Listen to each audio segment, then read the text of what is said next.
We're here to talk about why trainers fail, and I'm a trainer myself. And when I started a long time ago, they put a t-shirt on me and they kicked me out on the floor and said, go get him, kiddo. But the great news, trainers, back in the day, I made 80%. 80% of zero is what? Zero. So when I got my certification, Mike, they told me how great this was. In 3 days, they told me how I'm going to make $100 an hour.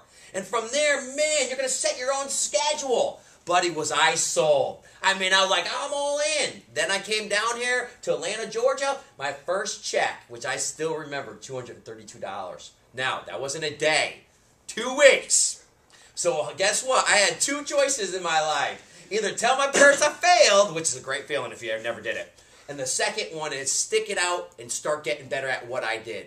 So I understood at that time, Mike, it wasn't that I lacked passion. Right. Wasn't that I lacked exercise knowledge. Right. It was I lacked sales ability and something I had a passion for. Sure. Why do you think trainers fail? I think it's a good point. I think a lot of certifications, or even a 4-year degree, a 5-year degree. Yeah, good point.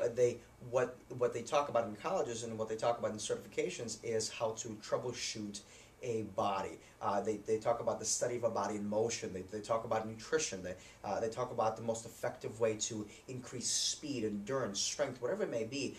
But they don't talk about how to inspire that someone so you can help them increase their speed, endurance, and strength. Okay, so when trainers get out and they have this 4-year degree that they paid $80,000, $100,000, $200,000 for, whatever, it depends obviously what college they went to. They walk into a health club and they think they're worth more than they actually are. But the problem with that is that it's great the fact that they're educated. And that's important. I always take that into consideration. No and offense. that's super important. But the most important thing is not necessarily how smart you are, but how can you motivate Mrs. Jones not only to train with you, get her to renew and refer her friends.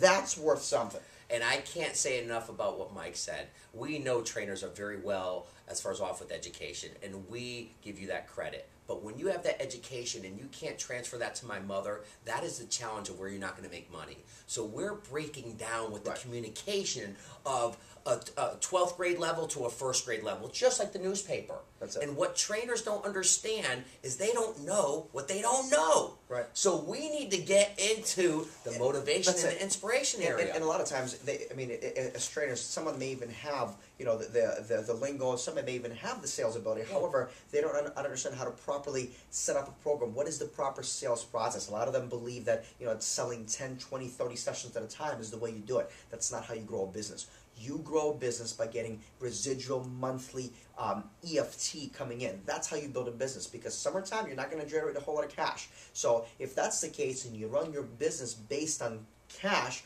your bills are constant, cash drops, you're screwed.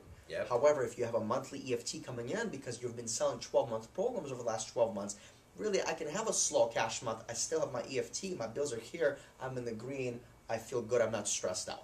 Now, mind you, trainers, when I started way back, and you can tell by the way my knee aches 13 years ago, we had 3 sessions, 6 sessions, 10 sessions were, whoa, for the superstar, for the athlete, for the person that makes $150,000 a year. Right. So for me to come from that period of time to half-hour sessions, to 1-year programs, to lifestyles, I have to adjust and acclimate to what's working. That's it. It's like survival of the fittest. Everything is always changing. We're always getting better. So you got to keep up with the times. In other words, you have to read more things. And I guess that's a good question. What are you doing every single day to make yourself a professional?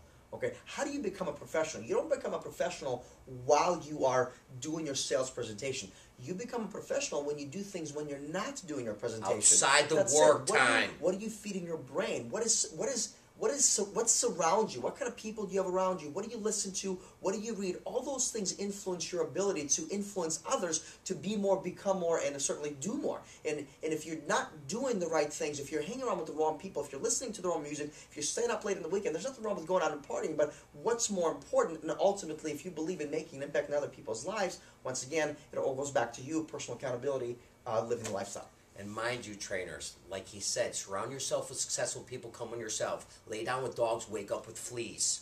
It's very important that you understand that myself, and I can't speak for Mike, I missed my first 29 people out of 30.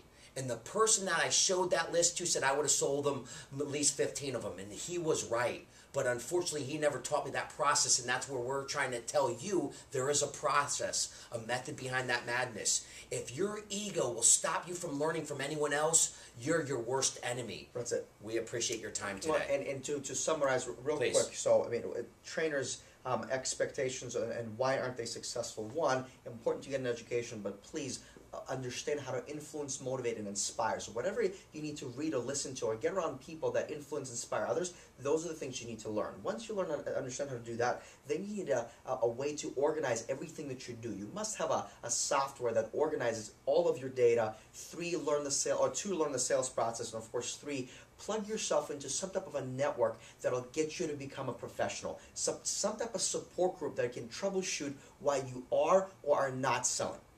Everything else from AA, from Weight Watchers, everything has a support group. Sure. That's what we look forward to with Bodywork CMS. Yep. Are you organized in tracking your numbers? Do you have a teachable sales skill that you could break down and really see what you could get better at?